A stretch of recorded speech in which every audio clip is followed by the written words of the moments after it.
Buenas tardes, por favor, ocupen sus lugares. Vamos a dar inicio ya al último panel de esta mesa 3, Democracia y Justicia Electoral.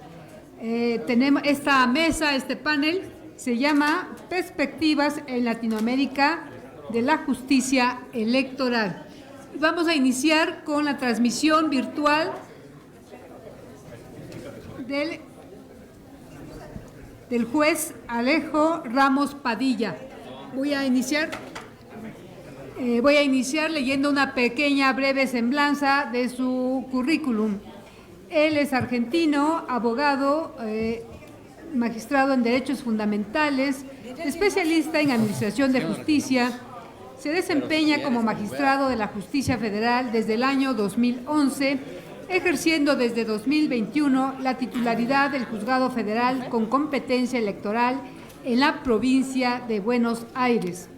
Ha intervenido en representación de víctimas de lesa humanidad en numerosos procesos en los que se ha investigado las graves violaciones a los derechos humanos de la última dictadura cívico-militar, entre los que se destaca el proceso seguido al dictador Jorge Rafael Videla, en la que se determinó el plan sistemático de robo de bebés.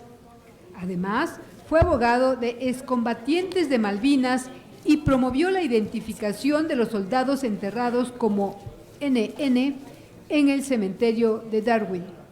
Ejerce la docencia en la Universidad de Buenos Aires, la Universidad Nacional de La Plata y la Universidad Atlántida Argentina, en materias como derechos humanos y derecho constitucional.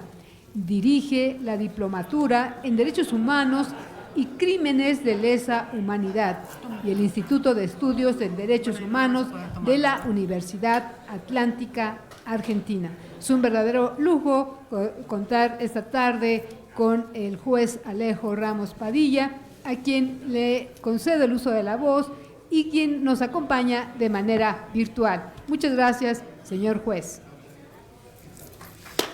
Buenos días o buenas tardes, ya un gusto poder estar junto a ustedes.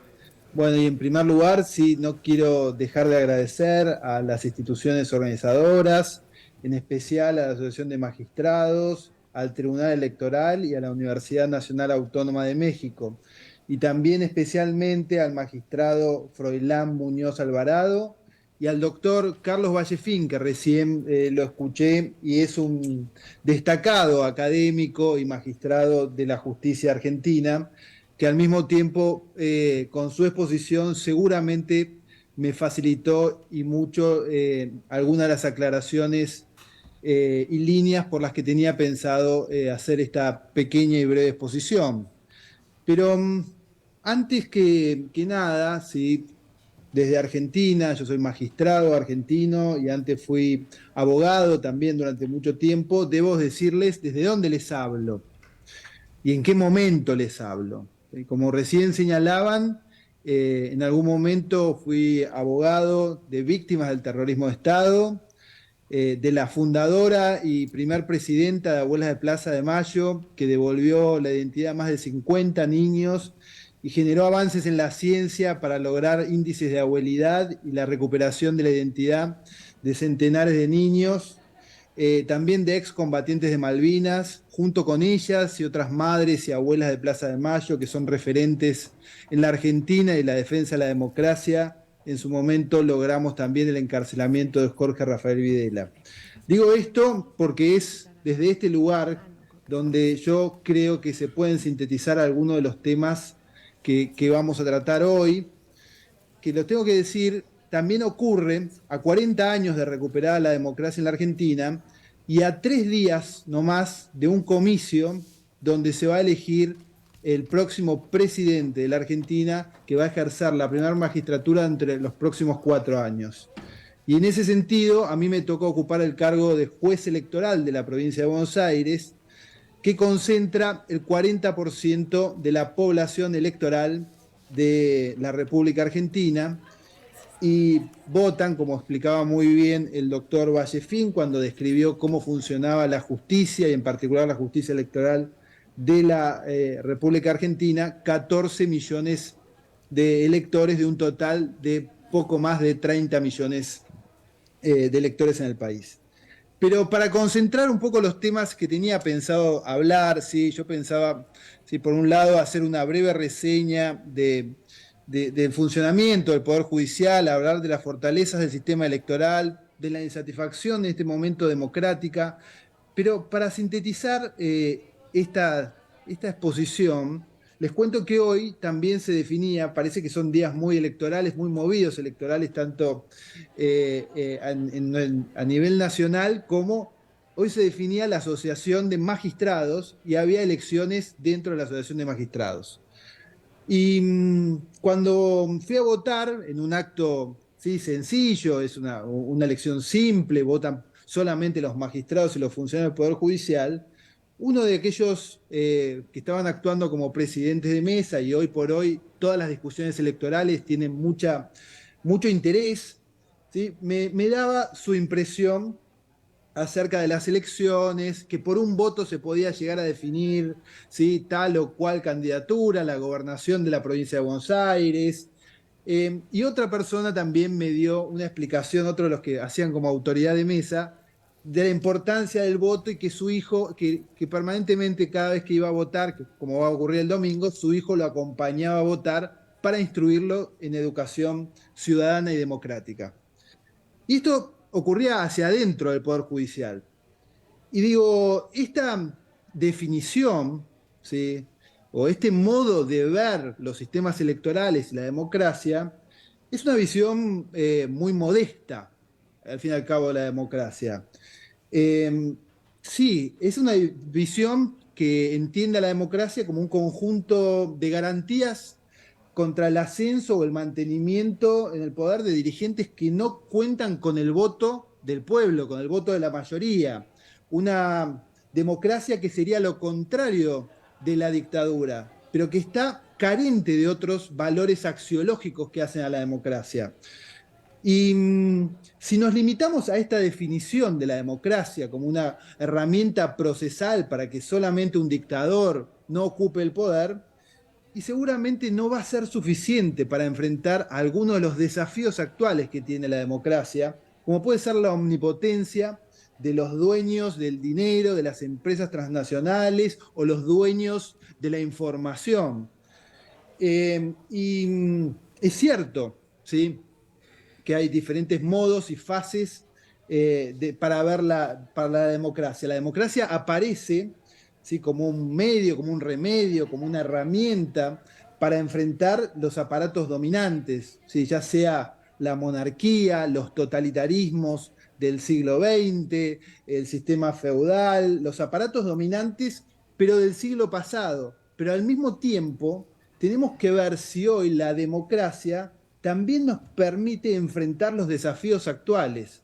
En un contexto donde señalaba muy bien uno de los expositores que hacía referencia a una encuesta y a un trabajo que hizo el Latinobarómetro, donde el 48%, solamente el 48% de la población apoya decididamente la democracia, y hay un más de 30% de la población que no ve con malos ojos los sistemas autoritarios.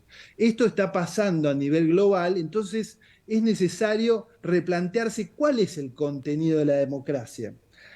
Y ahí es donde uno dice, bueno, en primer lugar, la democracia nos sirve para enfrentar los regímenes y las rupturas al orden constitucional que fueron propias, no tanto en México, pero sí en la Argentina y en otros países de Latinoamérica durante todo el siglo XX. Nosotros durante todo nuestro siglo XX no había, salvo muy pocos gobiernos, pudieron terminar su mandato constitucional. Pero es cierto que una democracia, bueno, debe garantizar, en primer lugar, elecciones transparentes, elecciones libres cada 4 años. Eso apunta a garantizar el sistema representativo, también el sistema republicano, la división de poderes. Y en ese sentido, nuestro sistema electoral, para hacer una muy breve reseña, ¿sí?, que podemos decir, nace con la constitución que nosotros nos dimos en 1853, con estos principios. principio representativo, republicano y federal, pero las primeras décadas con un sistema representativo muy limitado. Votaba el 1 o el 2% de la población. Los primeros gobiernos, hasta 1912, donde se dicta la ley Sáenz Peña, eran elegidos por una minoría del 1 o 2% de la población. A partir de ahí, a partir del abstencionismo de un partido popular, que es la Unión Cívica Radical, se dictó una ley y se estableció el voto universal, secreto y obligatorio. Luego, sí, no era universal, se la reconoce porque no votaban las mujeres. En 1947 se amplió la posibilidad de que también formen parte del padrón electoral las mujeres y votaron en 1951. Luego, también en 1994 se buscaron diferentes sistemas para que ingresen las minorías a las cámaras de representantes. Se establecieron primero cupos y después leyes de paridad para superar, ¿sí?, desigualdades estructurales. Se amplió el voto también a los jóvenes de 16 años, se establecieron normas de transparencia electoral y de control de financiamiento de los partidos políticos, pero lo cierto es que durante mucho tiempo, e incluso en la actualidad, el Poder Judicial tiene una incidencia muy fuerte en lo que hace a los sistemas electorales y al resguardo el resguardo en definitiva de la democracia. Cuento que durante el siglo XX, en la Argentina, como decía recién, fue un siglo que estuvo permanentemente signado por los golpes militares. En 1930 tuvimos el primer golpe militar dado a un gobierno elegido a través de un voto secreto obligatorio. ¿Y a quién recurrió quienes habían dado el golpe militar para obtener legitimidad? Recurrió en aquel momento al Poder Judicial. En 1943 ocurrió lo mismo. Y nuestro Poder Judicial del siglo XX no fue ajeno a las lógicas autoritarias con las cuales se derrumbó el sistema democrático en 1930, 1943, 1955, 1966, 1976, y donde existía la proscripción, la imposibilidad de ejercer la actividad política. Bueno, en la última dictadura se establecieron hasta centros clandestinos de detención, vuelos de la muerte, la tortura, pero es cierto que durante ese tiempo, ¿sí?, se cancelaba la actividad política. Los tribunales electorales, que tal como los describió el doctor Vallefin, nacieron en la Argentina en 1962, tal vez antes, en primer lugar se habían pensado como una corte federal y luego fueron como una Cámara Nacional Electoral, también eran cancelados y dejaban de funcionar durante estos tiempos donde la democracia no existía, el parlamento no existía y éramos gobernados por dictaduras. Y es cierto que tenemos 40 años de democracia. Y tenemos 40 años de democracia porque nuestro sistema electoral ha sido lo suficientemente fuerte y potente para darle legitimidad a nuestros gobernantes y a los partidos políticos de estos 40 años que ejercieron el poder para abordar temas tan delicados como fue la justicia transicional o el juzgamiento de los genocidas que se dio durante los primeros años de la democracia. Por eso, la legitimidad de origen, que es la que da la justicia electoral, que da el sistema electoral, es muy importante. Nuestro sistema constitucional establece, por ejemplo, que para ser presidente hay que tener una cantidad de votos que en una segunda vuelta electoral alcance y supere el 45% de los votos, o una diferencia, o más de 40 y una diferencia de 10 puntos. Esta legitimidad de origen, que no fue la que se utilizó durante el siglo XX, que fue recurrir, como les decía, al Poder Judicial para que avalara las dictaduras, para que mediante acordadas judiciales, mediante sentencias judiciales, se avalaran los gobiernos de facto, las leyes de facto, la clausura del Congreso y la proscripción de la actividad política. Se establecieron entonces distintos sistemas que permitieron a los magistrados, a los gobiernos que debieron afrontar grandes desafíos, llevar con éxito el juicio a la Junta e incluso enfrentar los levantamientos militares que se dieron a principios del siglo XXI, a fines del siglo XX en la Argentina, apenas recuperada la democracia. Pero en este contexto, decía al principio que esta visión de que solamente la democracia es el ejercicio reglamentado del sistema representativo, de la voluntad popular, es bastante pobre.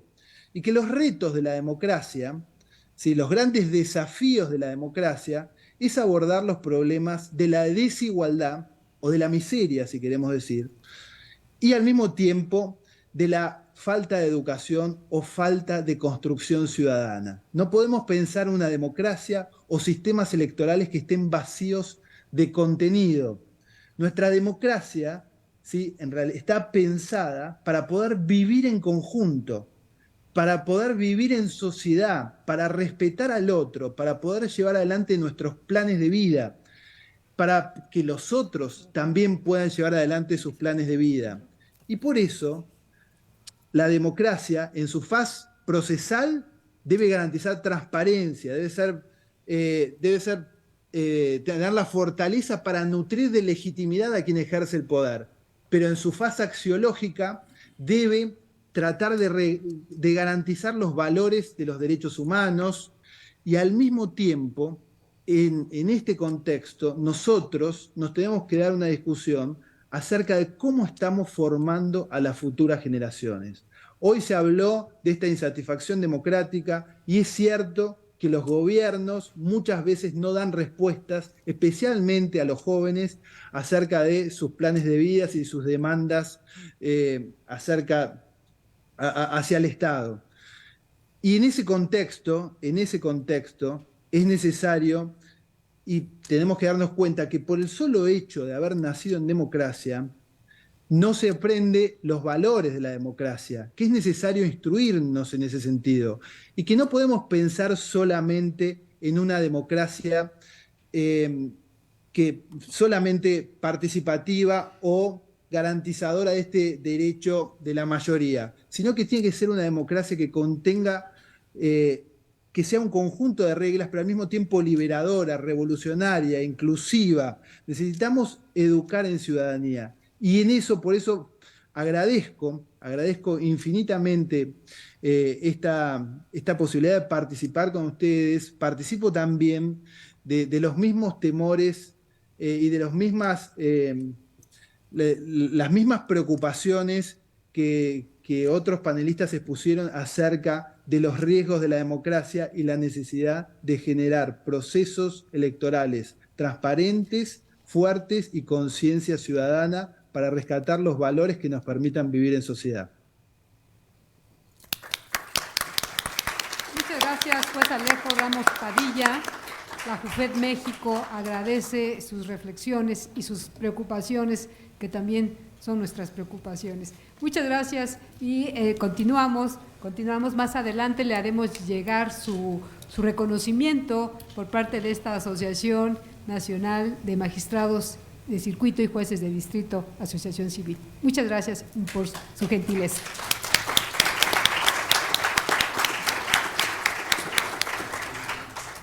Ahora me permito presentar a la magistrada María Guadalupe Silva Rojas.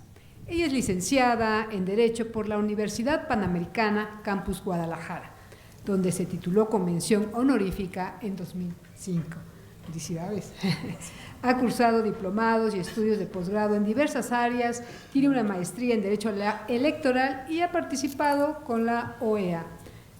También ha sido profesora en distintas materias en la Universidad Panamericana y cuenta con publicaciones y conferencias en diversas materias, entre otras relacionadas con paridad e igualdad, justicia abierta y derechos de los pueblos y comunidades indígenas y sus integrantes. Forma parte de la barra mexicana, Colegio de Abogados, de la Internacional Asociación de Mujeres Juezas, de la Asociación de Magistradas Electorales de las Américas y de Mujeres Líderes de las Américas. En 2016 fue designada magistrada de la Sala Regional de Ciudad de México del Tribunal Federal del Poder Judicial de la Federación. Y en 2022 fue electa presidenta de la misma. Muchas gracias, magistrada. Un gusto tenerla aquí y que nos pueda compartir sus reflexiones. La apreciamos mucho. Muchísimas gracias, magistrada Dalila. Muchísimas gracias también al magistrado Froilan. Muchísimas gracias a la JUFED. Muchísimas gracias a la UNAM, a todas las instituciones convocantes que hacen posible este diálogo. Es para mí un honor y un gusto estar aquí con el magistrado Ernesto Camacho, con el juez Alejo Ramos, con quien acabamos de tener esta videoconferencia. Pues bueno, la verdad es que sabemos los tiempos que vivimos actualmente como judicatura en México, entonces celebro también, además de agradecer la convocación a este diálogo y a estas reflexiones. Mi intervención la voy a basar en 3 tópicos. Uno es el primer reto. Tenemos muchos retos como judicatura, tenemos muchos retos como democracia, pero me puse a elegir algunos para hablar en el tiempo que tenemos y entonces me enfocaré en hablar acerca de la interculturalidad y los retos que esto implica tanto para la democracia como para la judicatura, la violencia y la independencia judicial, aunque la independencia judicial la iré entrelazando un poco.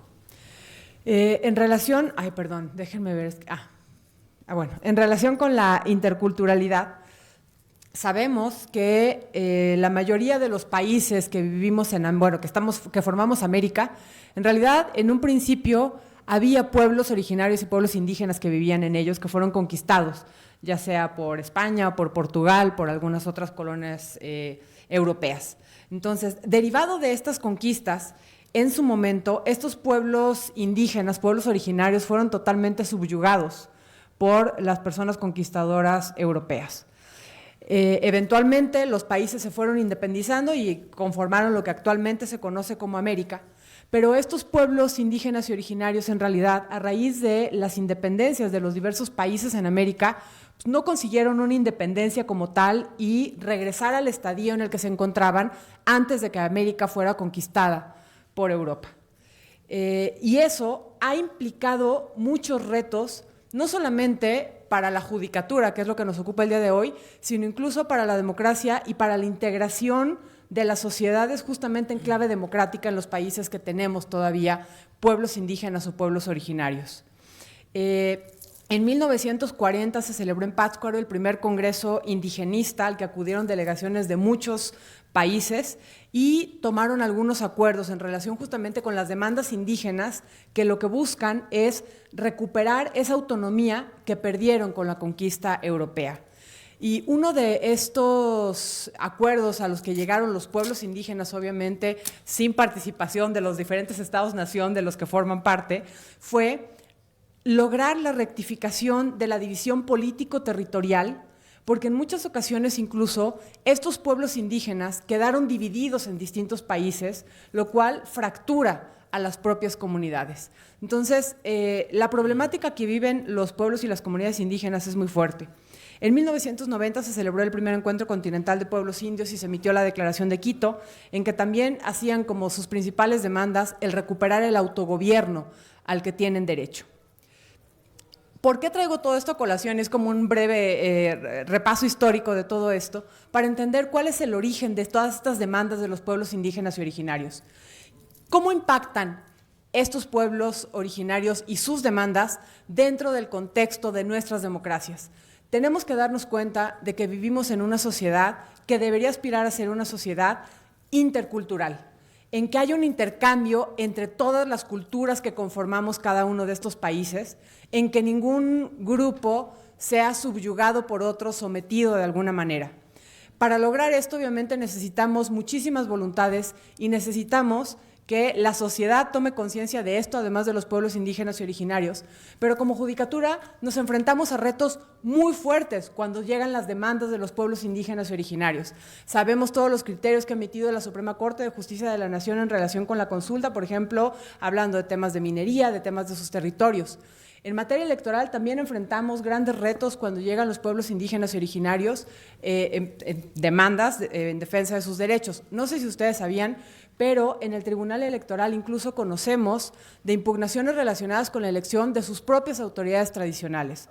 Y para poder resolver todas estas controversias, tenemos que despojarnos de toda nuestra, pues ahora sí que cultura y cosmovisión mestiza y tratar de entender justamente cómo viven, cuáles son sus culturas, cuál es su cosmovisión, cómo es que están organizados y organizadas para poder aplicar una justicia con perspectiva intercultural que atienda realmente a esas demandas y a ese origen, pero a final de cuentas, y como lo dice nuestra propia Constitución, tenemos que lograr empalmar todos nuestros sistemas jurídicos, tanto el sistema jurídico legislado como los propios sistemas normativos internos, y lograr que las demandas, tanto de la población mestiza como de la población indígena u originaria, que en algunas partes parecerían chocar, logran armonizarse para que vivamos en una sociedad intercultural.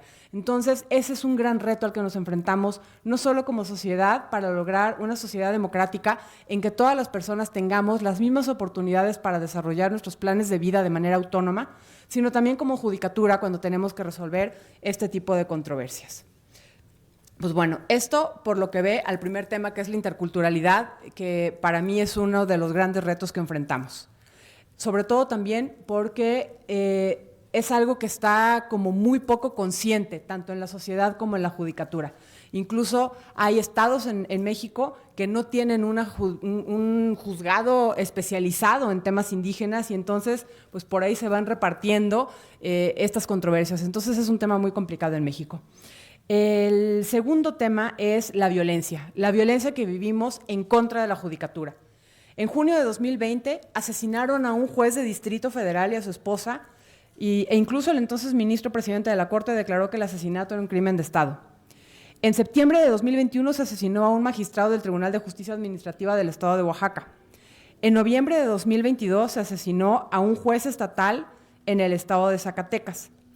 Derivado de todas de estos asesinatos, incluso específicamente del de Zacatecas, se supo que más de 100 jueces habían sido asesinados en conexión con asuntos de violencia y narcotráfico.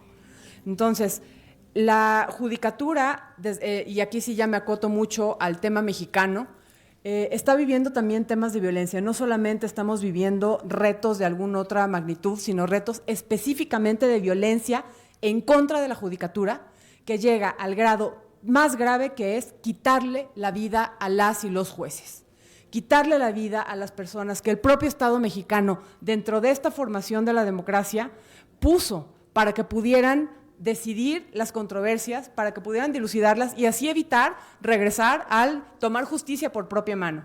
Es una cuestión fundamental del Estado de Derecho y de lograr que vivamos en armonía y recuperar la paz social. Entonces, es gravísimo este ataque y estos asesinatos de personas, jueces y juezas que hemos tenido en México. Ese es el primer tópico que quiero abordar y dejar aquí. Por cuestiones de tiempo no puedo abordar mucho más, pero en relación con la violencia que sufrimos las y los jueces, que llega incluso a los asesinatos. Otro que ya se abordó en algunas otras mesas es la violencia en las elecciones, la violencia en los procesos electorales. De diversos estudios que se han hecho, aquí tomo datos de ETELECT, las agresiones a las personas relacionadas con los procesos electorales, candidatas, dirigentes de partidos, etcétera.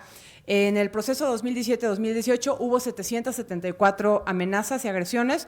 En el siguiente proceso, 2020-2021, subió a 1,066 agresiones. En cuanto a asesinatos, en el proceso 2017-2018 se asesinó a 152 personas políticas. En el proceso 2020-2021 fueron 102, disminuyó un poco, pero dentro de estas 102 personas asesinadas, 4 eran personas funcionarias electorales, personas que estaban organizando las elecciones que fueron asesinadas en el desempeño de sus labores. Entonces tenemos que tener también muchísimo cuidado, porque a final de cuentas creo que todo el mundo hemos escuchado esto, la democracia la hacemos todos y todas, y es fundamental que la ciudadanía entienda también que este ataque directo al funcionariado electoral que implica incluso también la muerte, así como hay asesinatos de judicatura, es intolerable y obviamente es un gran reto y una amenaza, no solo para la judicatura, sino para nuestra propia democracia.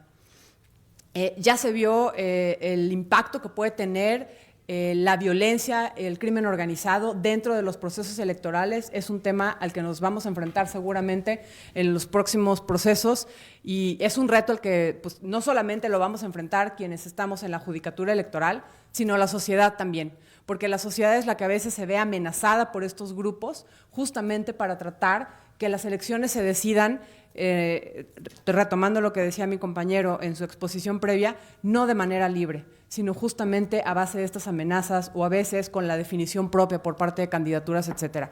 Entonces, este es un reto al que nos enfrentamos dentro de la judicatura, pero para fortalecer nuestra democracia y también la sociedad lo enfrenta. Y finalmente, en el minuto que me queda, bueno, todo esto obviamente lleva de por medio el tema de la amenaza que sufrimos también y el reto que sufrimos la judicatura respecto a nuestra independencia. Todas estas amenazas, todo este ambiente de violencia, evidentemente es un riesgo y una amenaza para la independencia judicial que es fundamental para que las personas sepan que tienen tribunales a los que van a acudir, que van a resolver de manera imparcial los casos que se pongan a su consideración. Y finalmente, ya solo me quedan 45 segundos, el último tema que quiero abordar es la violencia política en contra de mujeres por razón de género, que sobre todo tiene un impacto muy fuerte en las elecciones. Hemos visto que la violencia político-electoral se puede dar cuando una mujer está buscando una candidatura, está buscando ganar, pero también a veces se han dado esta violencia para impedirle que ejerza el cargo para el que ya le votó la ciudadanía.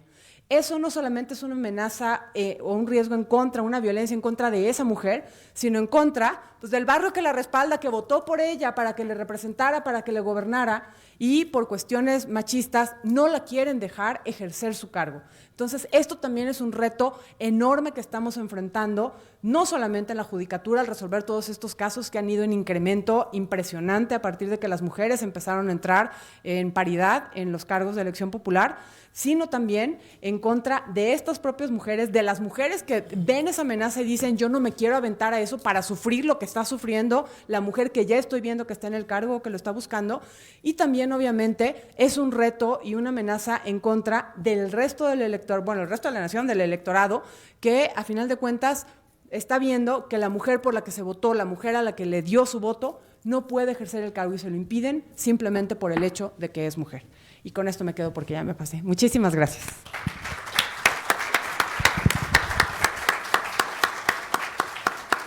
Sin duda calan muy profundo en nuestra conciencia estas palabras tan ciertas y tan vigentes al día de hoy. Lo que nos comenta la magistrada Silvia es verdaderamente difícil, es una situación muy, muy compleja la que se vive.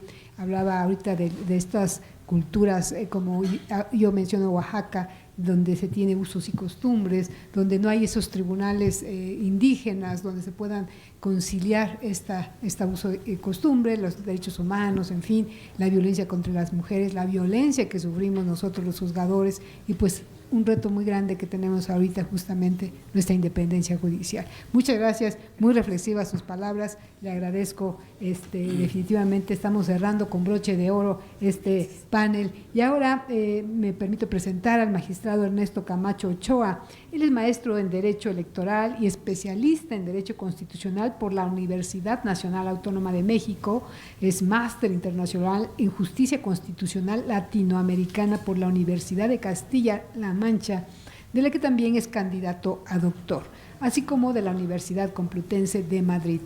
Cuenta con diversas publicaciones especializadas y tiene aproximadamente 25 años de experiencia en el ámbito jurisdiccional. Actualmente es magistrado de la Sala Regional Monterrey del Tribunal Electoral del Poder Judicial de la Federación. Adelante, le concedo el uso de la voz, magistrado Ernesto Camacho Ochoa. Muchísimas gracias, magistrada Cuero. Muchísimas gracias al director también de esta importantísima asociación. La sociedad civil, si no se organiza, si la sociedad civil no se pone de frente a la amenaza que implica al sistema democrático, estamos totalmente desatendiendo un deber elemental que históricamente las generaciones han afrontado, ¿no? Muchas gracias a mi compañera María Silva, a quien le tengo un gran aprecio, amiga. Y muchas gracias al juez Alejo, que desde Buenos Aires parece ser que cuando existe razón en algún punto, no importa la latitud en la que nos encontremos, sencillamente es como si mágicamente las palabras se encontraran en Dinamarca, lo mismo que en Buenos Aires y lo mismo que en México. Y esto no es producto sino de la idea del pensamiento racional. El pensamiento racional que por antonomasia se enfrenta y tiene que defenderse de la amenaza que impone la fuerza. Y lo hace a través de la fuerza de las palabras y la fuerza de la razón. Yo voy a ser muy breve, pero sí quisiera tocar uno de los puntos más álgidos que veo yo actualmente como amenaza para el sistema democrático. Si no lo decimos aquí, si no lo decimos ahora, creo que estamos evadiendo una responsabilidad histórica, ya decía. Para esto, de manera previa, como una introducción a efecto de que lo que parece ser la historia y que siempre es más fácil hablar del pasado o de lo que sucede en otro lugar que hablar de nosotros mismos y que hablar del presente. Entonces, hacer un análisis en retrospectiva puede ayudarnos a intentar visualizar y sobre todo dimensionar la magnitud de la amenaza que tenemos enfrente hoy día. Algunos académicos de los más renombrados en Latinoamérica, como el profesor Mario Vargas Llosa, le dijo en una ocasión al maestro Octavio Paz: en México no hay democracia. En México, ustedes lo que tienen es una dictadura perfecta. Octavio Paz, en aquellas reuniones, en aquellos programas del siglo XX, le contestó a Mario Vargas Llosa que no tenía razón y que lo decía desde una perspectiva crítica, pero en alguna medida enturbecida por las grandes amenazas y los grandes desafíos y el gran sufrimiento que había padecido el resto de los países latinoamericanos. Sin embargo, Mario Vargas Llosa le replicó y le dijo: maestro Paz, aunque soy un gran admirador suyo y lo respeto muchísimo, le voy a decir 3 razones por las cuales considero que México no es un país democrático. Es cierto que en el resto de los países de Latinoamérica hemos padecido crisis democrática por la transgresión de regímenes militares como los que nos comentó y como los que nos compartió el juez Alejo. Es cierto que en México no se vivió la dictadura militar como se vivió en Brasil, como se vivió en Chile, como se vivió, en Argentina con Videla, en Chile con Pinochet, como se vivió en Brasil, como se vivió en Centroamérica. Es cierto que en México no se vivió la dictadura así, que no se ha vivido la dictadura así, trastocando y dejando en segundo plano o simplemente simulando a través de juntas militares lo que en apariencia eran sistemas democráticos. Es verdad que eso es así.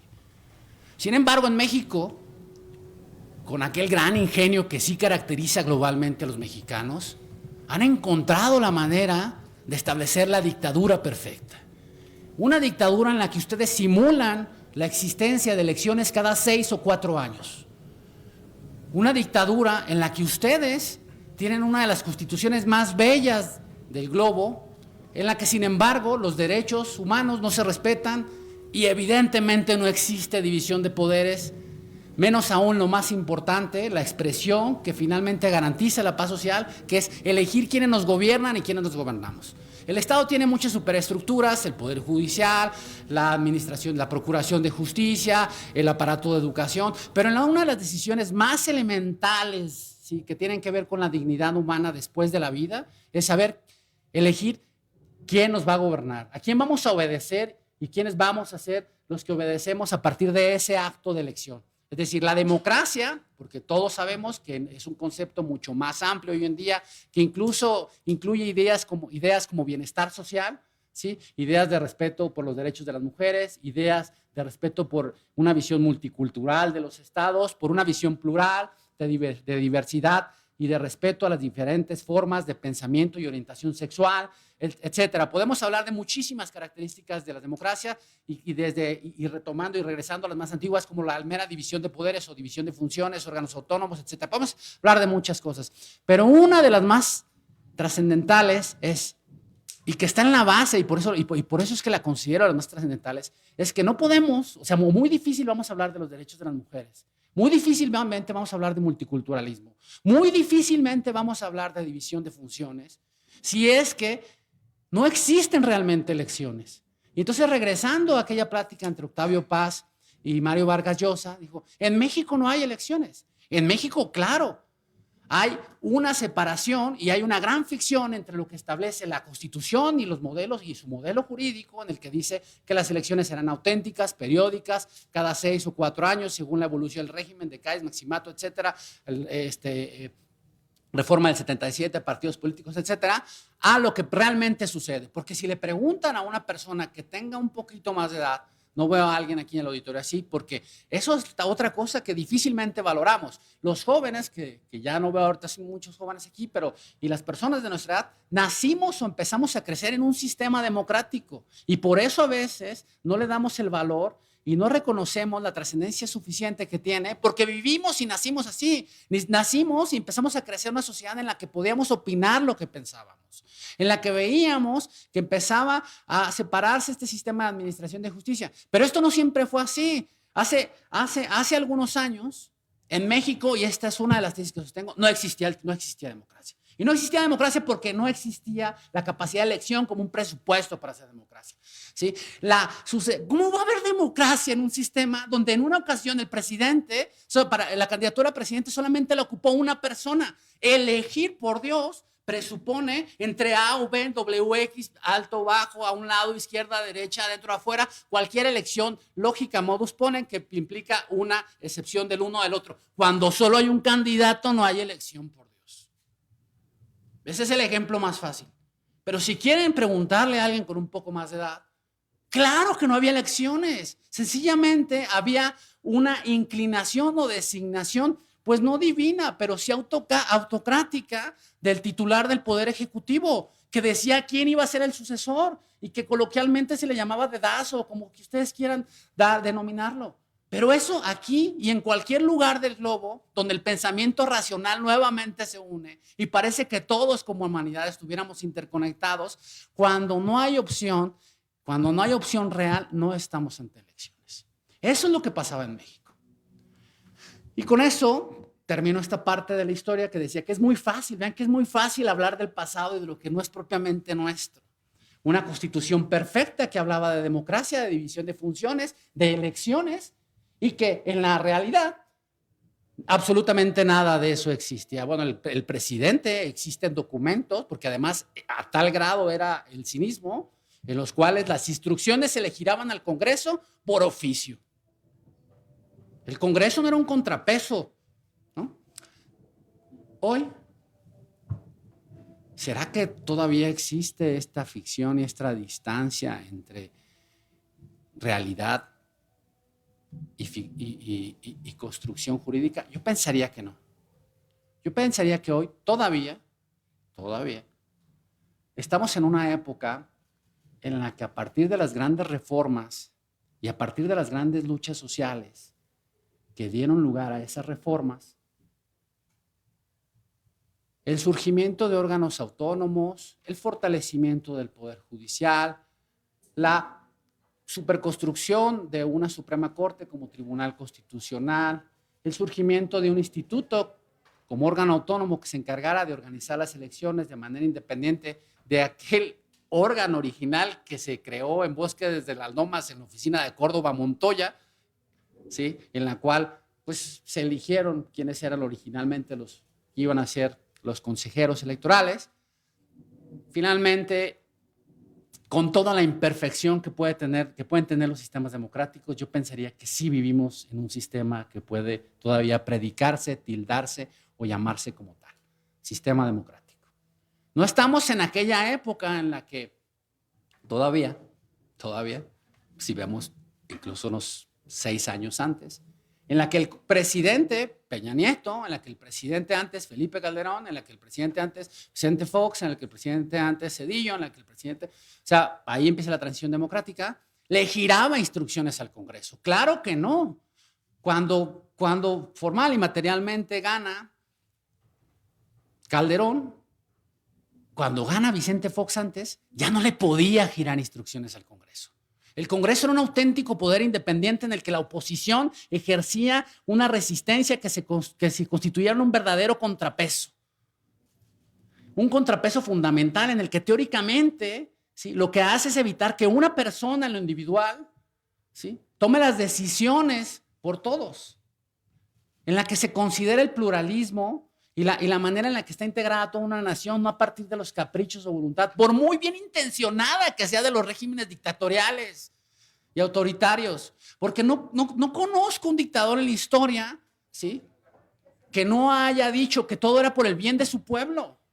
Chávez, Maduro, Castro, etcétera. Todos lo hicieron por el bien de su pueblo, en su corazón. Es más, yo podría incluso creer en las buenas intenciones de esas personas. Pero por desgracia, ¿sí?, cuando esas supuestas buenas intenciones están arropadas por un poder absoluto, esto termina por corromperse. Y no lo digo yo, o sea, otra vez vamos a la historia. Díganme un solo ejemplo en la historia en el que esto no haya sido de esa manera. ¿Sí? Envistamos a una persona de un poder omnipotente y por muy bien intencionado que sea, termina siendo algo que se pudre y que nos daña a todos y que deja de respetar, en principio, la forma de vida. ¿Sí? Pensemos en España, no se abracen en público, no se besen, Franco. Pensemos en Mussolini en Italia, pensemos en Hitler. Cualquier persona, por muy bien intencionada, por el bien del Estado, por la necesidad de creación social, esa opción, todas pueden ser discutibles, platicables, dialogables, esa es una virtud de la democracia, pero históricamente esas no son opciones racionales. La experiencia histórica del siglo pasado termina con una segunda gran guerra mundial, ¿sí?, en la cual, bueno, ¿para qué hablo de la cantidad de muertos? Hubo exterminio masivo de personas. Exterminio masivo de personas como si fuéramos a fundir todo el cartón del mundo. Es hora de reunir el cartón del mundo. Se trataban personas, no eran cajas de cartón. Entonces, volvamos al presente. El poder concentrado no es opción. Todavía hace algunos sexenios, evidentemente teníamos contrapesos. Hay un libro de Levinsky en el que habla de cómo mueren las democracias, son un par de profesores de Harvard, y nos hacen reflexionar sobre múltiples amenazas. La excesiva politización del poder judicial, las amenazas materiales al poder judicial, de las que habló mi compañero Alejandro Abante, la intervención autoritaria del poder central y descomunal. Y entonces yo empezaría a pensar, ¿cuáles de esas empiezan a ser aplicables en México? ¿En qué momento un estudiante de la Universidad de Baja California que saca el mejor promedio de la generación ya no puede hablar de su concepción sobre la vida o el derecho o no al aborto? A favor de un lado o de otro, por Dios, eso va para todos, ¿eh? Porque así como en un momento estaba prohibido, ¿sí?, hablar y develar tu orientación sexual, y como decían coloquialmente, las personas no podían salir del closet, ¿sí?, ahora parece ser que pensar distinto también es algo de lo cual no se puede hablar. En la clave de todo eso, para mí, está la palabra respeto. Sin más rollos, sin más teorías, sin más deconstrucción y sin más construcciones filosóficas, jurídicas o antropológicas. Se llama respeto. Respeto por la diferencia, respeto porque pensemos diferente. ¿Está pasando eso en México? Pues más allá de lo que evidentemente empieza a ocurrir en las cámaras en las que parecen recibirse instrucciones, en las cámaras de diputados y senadores, se filtró un audio la semana antepasada donde dicen, por instrucciones no me han dicho que no vamos a designar estos órganos autónomos, ni estos, ni estos, ni estos otros. Es decir, otra vez estamos regresando a la época en la que las cámaras siguen las instrucciones del Ejecutivo. Cada quien júzguelo y valórelo y piense y reflexione como sea. Yo nada más estoy dándole los hechos para que cada quien, a partir de la experiencia del pasado, haga la reflexión propia. Estamos en una época en la que empezamos a atacar a los jueces, a los primeros que hay que atacar para deconstruir un sistema, porque son circunstancial o contingentemente las personas encargadas de defender los derechos, pues vamos a atacar a los jueces. Con o sin razón. Puede haber crítica razonable, pero cuando la crítica no es respetuosa, evidentemente y únicamente tiene por objeto, ¿sí?, destruir una institución o hacerla disfuncional. ¿Cómo? No nombrando a sus titulares, Evidentemente la está dejando sin efecto. Se está desmontando el aparato, ¿sí?, que se implementó a partir de grandes luchas sociales para la defensa de la democracia. Se está desmontando en esta época. Entonces reciben instrucciones. Se está desmontando el aparato democrático. Se ataca a los jueces. La libertad de opinión, ¿sí?, es cada vez más difícil de defender.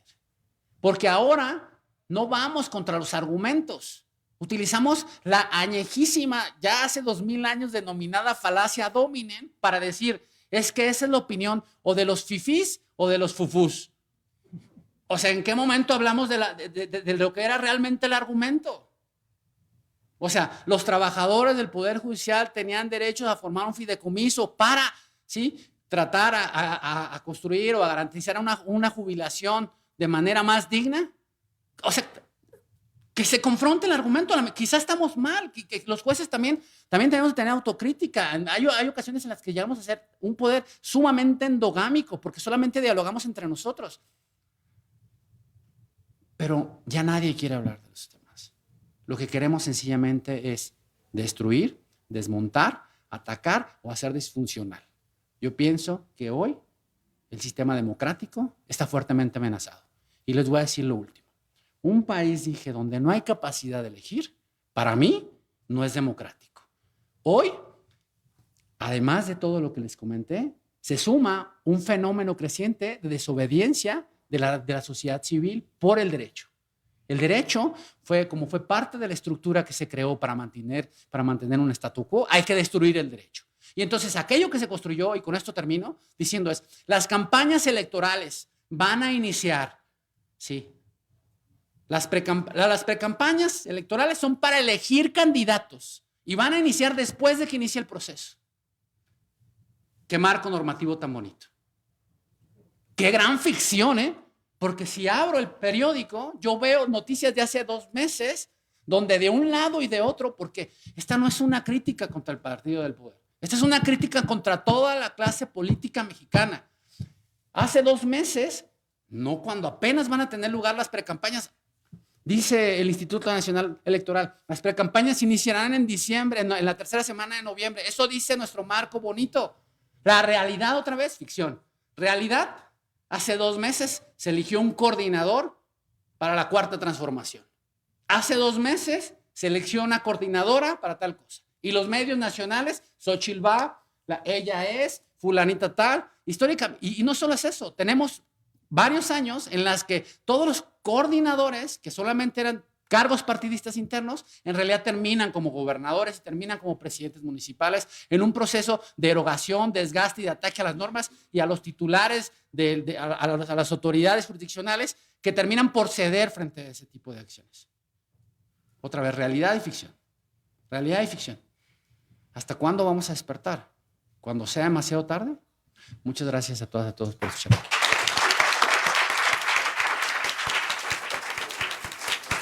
Grandes reflexiones, grandes realidades, respeto, prudencia, definitivamente grandes tareas para esta mesa de democracia y justicia electoral.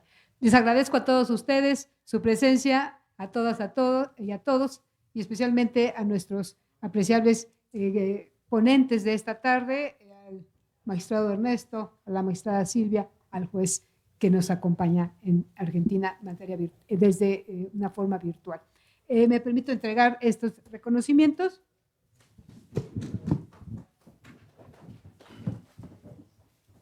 Reconocimiento a la magistrada María Guadalupe Silva Rojas por su brillante exposición. Muchas gracias.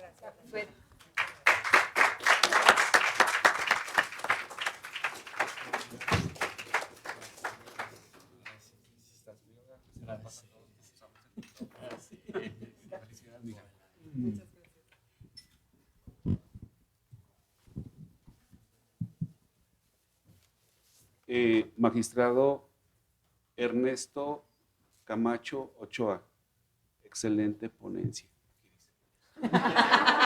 Felicidades, muchas gracias por acompañarnos.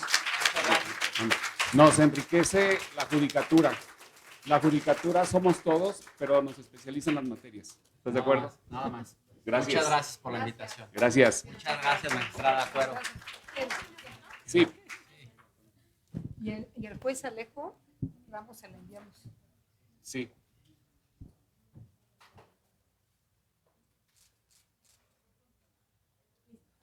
A usted. Muchas gracias.